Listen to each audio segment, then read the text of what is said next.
Mình xin chào mọi người, hôm nay chúng ta đến với Fluency Time 2 của Family 6. Và đầu tiên mình cùng nghe câu bài hội thoại xem ngày hôm nay chúng ta sẽ học được những kiến thức gì mới nha mọi người.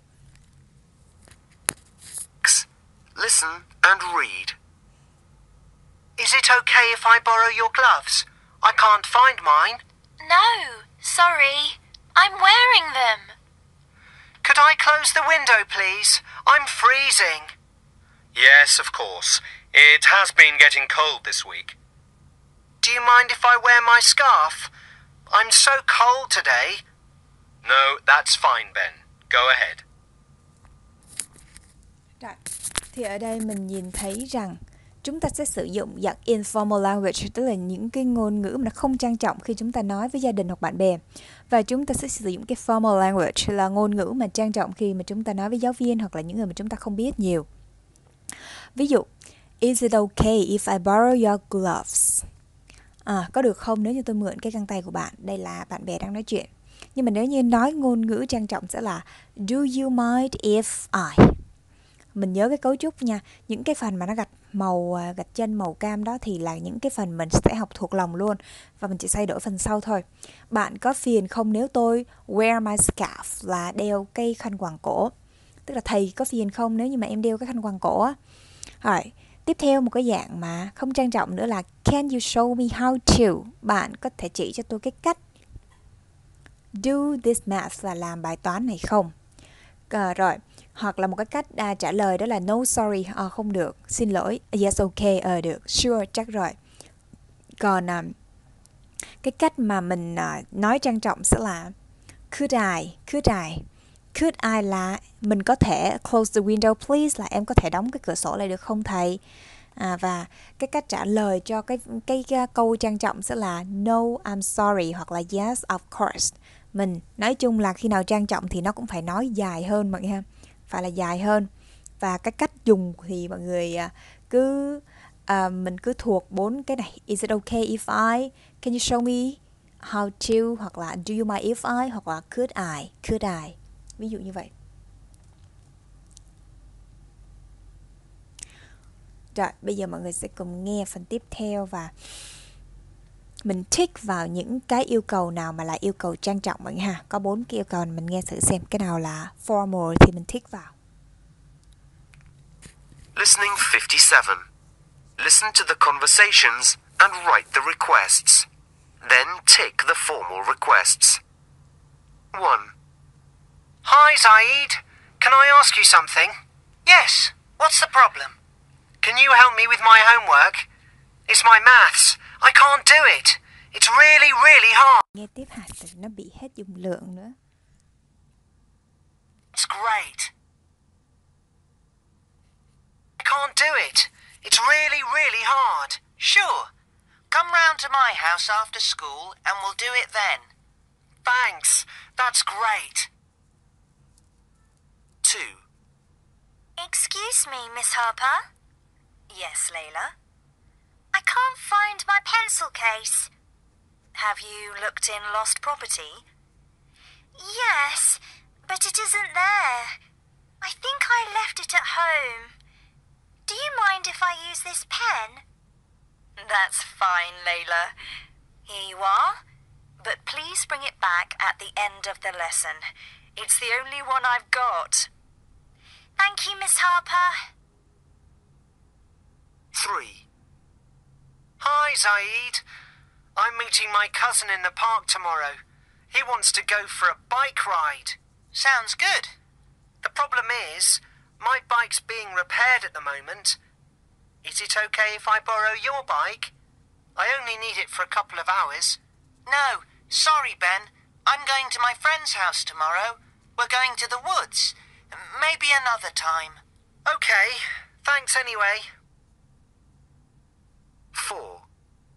Excuse me, Mr. Allen? Yes, Megan? I've got a dentist's appointment at 2:30 today, so could I leave school early? Yes, of course, Megan. What time do you need to leave? My mum's coming to get me at 2 o'clock. That's fine. Make sure you tell the office, that's all. cũng khá là dễ mà ha. Mình chỉ cần biết cái đối tượng mà nói chuyện đó là ai thôi là mình đã có thể biết được rồi, biết được cái câu trả lời. Rồi, ok. Tiếp theo là mình sẽ make a poster of your favorite inventions. Là một cái tờ quảng cáo về cái phát minh mà mình yêu thích. Đầu tiên thì mình sẽ viết cái heading, cái tiêu đề. A big piece of paper là trên một cái phần lớn của cái tờ giấy, và đó là cái tiêu đề My Favorite Invention. Sau đó mình sẽ vẽ những bức tranh và tìm những cái hình ảnh về cái phát minh của mình, và cuối cùng là mình lựa chọn ra 2 cái phát minh đứng đầu á, top là 2 cái phát minh đứng đầu, và tìm hiểu xem là ai đã phát minh ra chúng, khi nào chúng được phát minh, và lúc đó thì chúng trông như thế nào, và bây giờ thì chúng trông như thế nào. Và nếu như bạn cần thì hãy hỏi giáo viên của bạn để có một vài cái ví dụ. Rồi sau đó phần 4 của mình là sẽ viết về cái phát minh của mình, và cuối cùng là tô màu cái phần còn lại của cái poster này để mà mình hoàn thiện. Rồi mình sẽ dùng để nói với bạn bè về cái phát minh đó. Đối với cái phần đọc này thì không có phần bài nghe mọi người ha. Mọi người sẽ đọc và trả lời xem là mọi người nghĩ rằng đây là đất nước nào. Rồi thì tất cả những cái ngôn ngữ ở trong phần cái lá thư này thì không có khó. Nên là mọi người cứ đọc và xong sau đó cố gắng mình sẽ gạch chân ra những cái điểm mà mình cảm thấy cần phải lưu ý, ví dụ như về câu bị động, về các cái thì, hoặc về những cái cụm từ mà mình đã được học, ví dụ như là looking forward to nè. Đó. Thì từ cái việc mà mình ghi chú ra như vậy, mình mới có thể là giống như là ghi nhớ được nó là một phần rồi, nhưng mà sau đó mình sẽ chú ý đến cái cách dùng của nó, để sau này khi mà mình dùng tiếng Anh thì mình sẽ chủ động dùng những cái cụm từ đó. Tương tự lá thư thứ 2 cũng vậy mọi người ha. Rồi sau một cái bài đọc non-fiction thì sẽ đến một cái bài đọc về fiction. Black Beauty, vẻ đẹp màu đen. Thì mọi người sẽ thử đọc xem Black Beauty là cái gì mọi người nha. Thường thì học sinh của mình lúc mà mình dạy quyển sách này là học sinh của mình kết thúc lớp 5 và bước vào lớp 6. Thì tất cả những cái bài đọc này bạn ấy bắt đầu học là từ lớp 3 mọi người. Từ quyển 1 tới quyển 6 luôn. Thì đều có thể dịch được tất cả những cái phần này. Và phần nào không hiểu thì bạn ấy sẽ hỏi mình, tức là mình chỉ trích ra những cái phần nào mình không hiểu và ghi chú lại và hỏi vào bữa học sau. Thì bằng cái cách học đó mới có thể là rèn luyện cho mình đúng cái tinh thần tự học, và nó cũng như là cái sự sáng tạo trong cách dịch. Bởi vì việc dịch đó là nó tùy vào cái sự phong phú của cái vốn từ của riêng mỗi người, và cái cách mà mình muốn trau chuốt câu nói đó như thế nào, chứ nó không nhất phải là như vậy mọi người ha.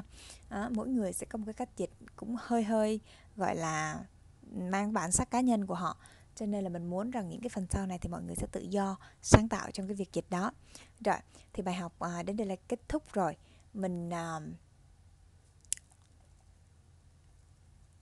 Mình sẽ chuyển sang bài học số 7 luôn mọi người ha. Mình sẽ kết hợp trong phần này luôn. Explorers for a day. Bây giờ mình sẽ cùng xem những bạn này đã khám phá ra được cái gì. Family and Friends multi-role. Unit 7. Explorers for a day. Listening 60. Listen and read. Why did the children decide to go into the cave?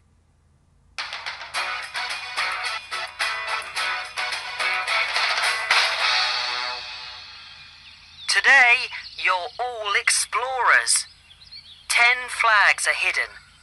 They are marked on the map. You have 3 hours. At the end, the group with the most flags wins.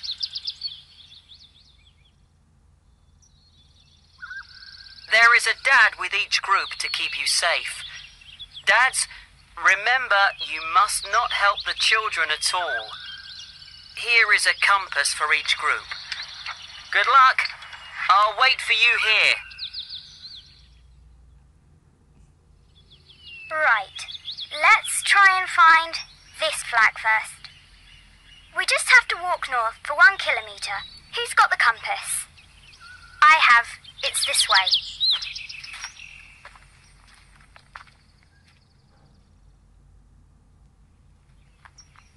been walking for a long time.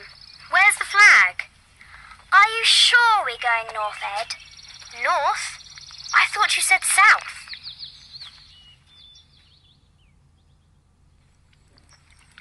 I think this is the river which is on the map. We can find our way now. Oh no, it's starting to rain. And it looks like a storm. We need to find shelter.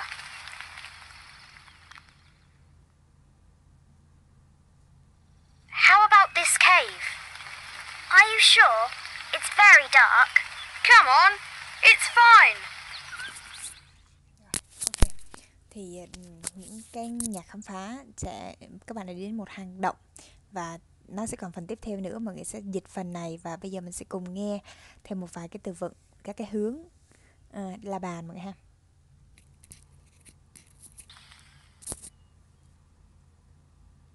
Listening 61. Listen and repeat. Binoculars. Treasure. North. East. South. West. Map. Compass. Listening 62. Dạ. Và mọi người sẽ cùng điền vào phần số 2. Tiếp theo hôm nay thì mình sẽ học cái phần hậu tố là ER để biến một cái động từ thành một cái danh từ. Ví dụ như là paint là vẽ thì painter là họa sĩ mọi người ha. Explorer là khám phá thì explorer là người khám phá. Write là viết thì writer là nhà văn. Đó. Còn mình thêm cái hậu tố là IST cũng là một cái cách để chỉ nghề nghiệp. Ví dụ journal là tạp chí, journalist sẽ là cái người mà phỏng vấn, tức là phóng viên đó mọi người ha. Novel là tiểu thuyết thì novelist là người viết tiểu thuyết gia, ví dụ như vậy. Và bây giờ mình sẽ cùng nghe. Listen and repeat. Paint. Painter. Explore. Explorer. Write. Writer. Journal. Journalist. Novel. Novelist. Tour. Tourist.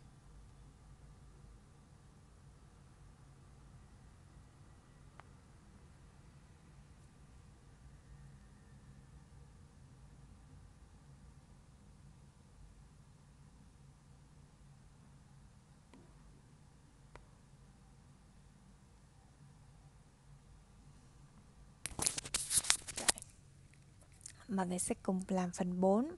Và bây giờ mình sẽ cùng nghe một cái đoạn về ai là người đầu tiên đã leo lên đỉnh Everest. Listening 63. Listen and read. Who first climbed Mount Everest? Nepal is a country with many mountains.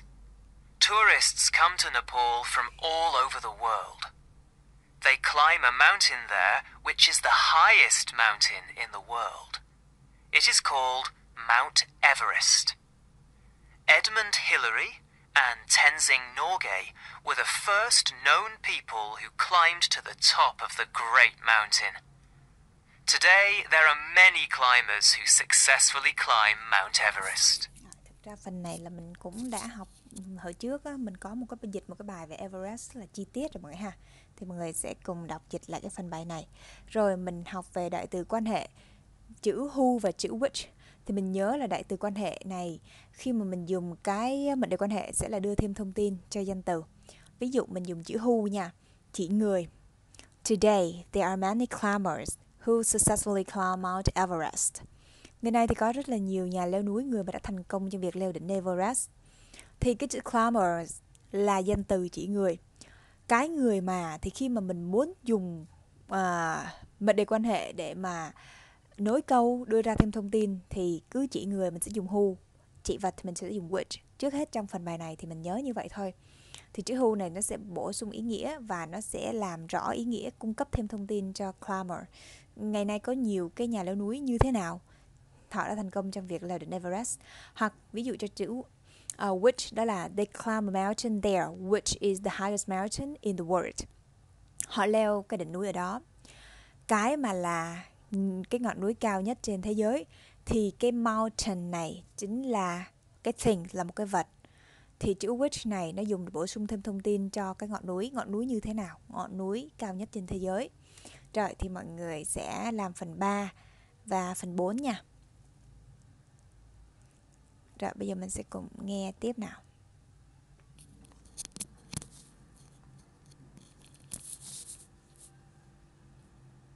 Listening 64. Listen and read.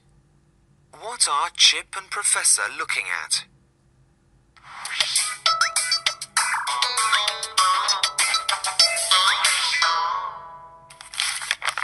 What's that? It's my grandfather's diary. My grandfather was a great explorer. Look at this. He went to the middle of a rainforest. He met a man that was more than 120 years old, and he stayed in a house that was at the top of a tall tree.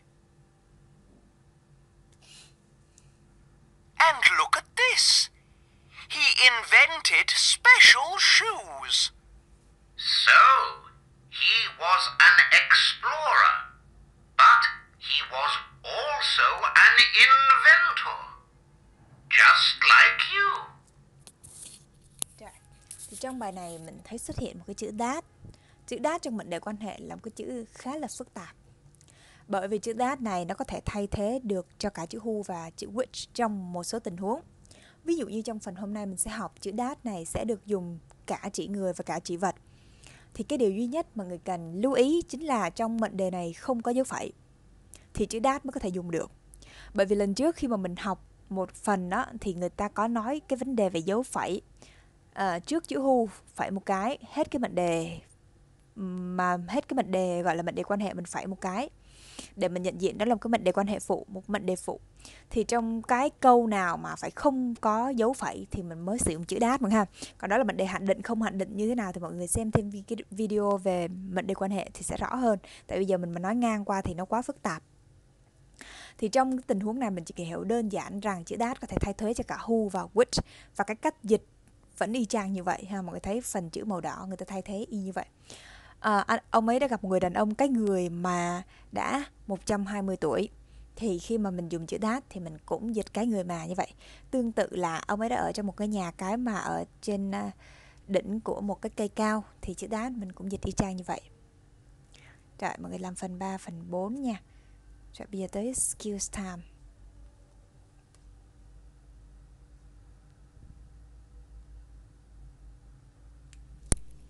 Listening 65. Listen and read. Famous shipwrecks. Sailing can be dangerous, and many ships and boats have sunk, and there are many ships lying at the bottom of the sea in oceans all over the world. Studying shipwrecks is important to historians, because shipwrecks contain clues about what life was like at the time that they sank. The Atocha was a Spanish ship that sank in a terrible hurricane in 1622. It was carrying gold, silver, and jewels. People were sent to get the treasure because it was very valuable. However, the ship was lying more than 16 meters under the sea. At the time, it was very difficult to dive down so far. Then, in the same year, there was another hurricane, and the shipwreck was destroyed, and the treasure was lost. The treasure lay lost beneath the sea for over 360 years. In 1969, a man called Mel Fisher started to search for the treasure. This time, divers had proper equipment. After 16 years, he found the parts of the wreck and most of the treasure. He put the treasure in a museum in Florida, where you can see it now. The Titanic was a passenger ship built in 1911. It was called the Unsinkable Ship because of its amazing design. No one believed it could sink. On the 10th of April, 1912, Titanic left England for New York City on its first voyage. 4 days later, the ship hit an iceberg in the Atlantic Ocean. The ship sank, and over 1,000 people drowned. For a long time, underwater explorers searched for the missing wreck. In 1985, they discovered it 4 kilometers beneath the surface. The ship was broken, and it was impossible to move. But they were able to examine the ship and bring back thousands of items such as clothes and letters and other personal things. These things have helped historians understand more about the people who sailed on Titanic. Cái vụ đắm tàu nổi tiếng trong lịch sử mọi người ha, mọi người sẽ đọc để xem là nó cung cấp cho mình được thêm những thông tin gì. Rồi, mọi người sẽ cùng làm phần tiếp theo và mình sang phần listening, mình sẽ nghe và xong sau đó mình lựa chọn A hay B. Đây cũng là một cái bước để mình bắt đầu tiếp cận việc nghe hiểu. Trong những kỳ thi như IELTS hay là một số kỳ thi về phần nghe thì sẽ luôn có những cái phần như thế này. Và mọi người nhớ đọc sơ qua trước, xong sau đó mình sẽ tập trung vào nghe những thông tin mình cần phải khoanh. Listening 66. Listen. What ship is the man talking to the children about?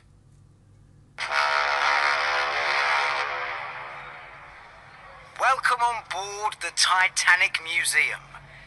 Here is a ticket. On the ticket, you will see the name of a passenger on the Titanic. Look at the name carefully.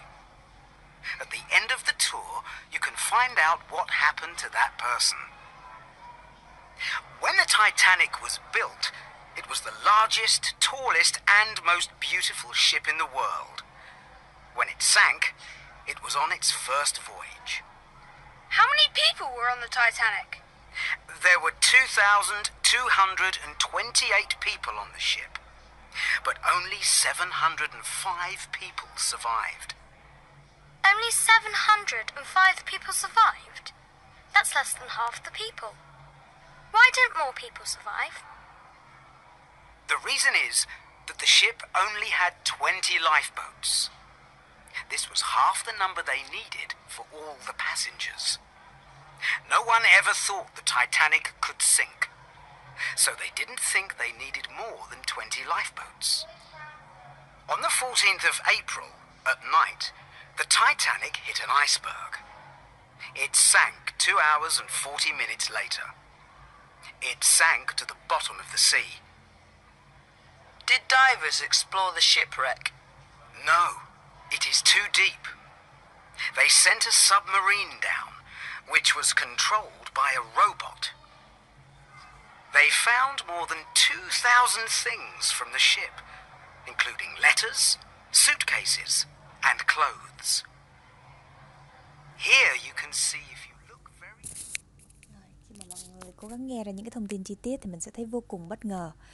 Bởi vì có đến 2.228 khách trên tàu, nhưng mà chỉ có 20 cái áo phao thôi. Bởi vì đây là unsinkable ship, nó là một con tàu không thể chìm được. Chính vì người ta chủ quan như vậy cho nên là chỉ có một số lượng người, ít hơn một nửa của cái số lượng hành khách trên tàu này có thể sống sót được sau đó. Thì sau đó thì khi con tàu này chìm là nó chìm hẳn xuống dưới đáy đại dương luôn, cho nên là con người không thể lặn xuống được, mà mình phải nhờ robot xuống, tức là phải sử dụng tàu ngầm và robot xuống, bởi vì nó sâu đến 4 km cách mặt nước biển, cho nên là con người không thể nào lặn xuống ở một độ sâu lớn như vậy với áp suất lớn như vậy được. Thì sẽ có nhiều cái thông tin rất là hay khi mà chúng ta tìm hiểu về một số cái sự kiện trong lịch sử. Mình hy vọng mọi người sẽ nghe đi nghe lại những cái phần này. Đó cũng như là một cái cơ hội để mình cố gắng, khi mà mình muốn tìm hiểu một cái thông tin gì đó, mình sẽ cố gắng nghe cho được cái thông tin đó, thì mình cảm thấy rất là thú vị. Rồi, xong sau đó mọi người sẽ làm phần speaking ạ. Rồi đến skills time của mình. Rồi, đây là một cái phần bài viết về cá nhân, thì mình sẽ cố gắng ha. Bây giờ mọi người sẽ đọc dịch cái hướng dẫn ở bên trái, và xong sau đó mình xem những cái ví dụ ở bên phải để làm phần này ha. Không có gì khó hết, mình chỉ cần dịch được là mình sẽ làm được thôi. Và bây giờ mình sẽ cùng nghe phần bài hát để mà kết thúc bài học số 7 ở đây.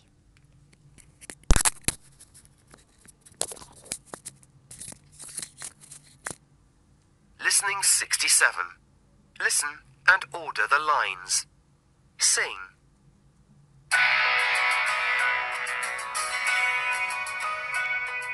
Swim with me through the shipwreck. See the silver and gold. See the jewels in the treasure chest, and the coins that are very old.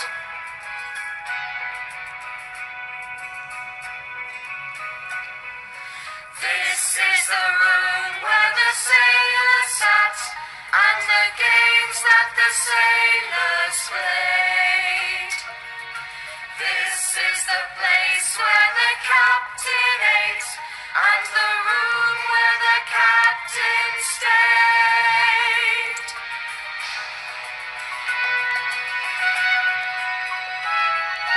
Swim with me through the shipwreck. See the silver and gold. See the jewels in the treasure chest, and the coins that are very old.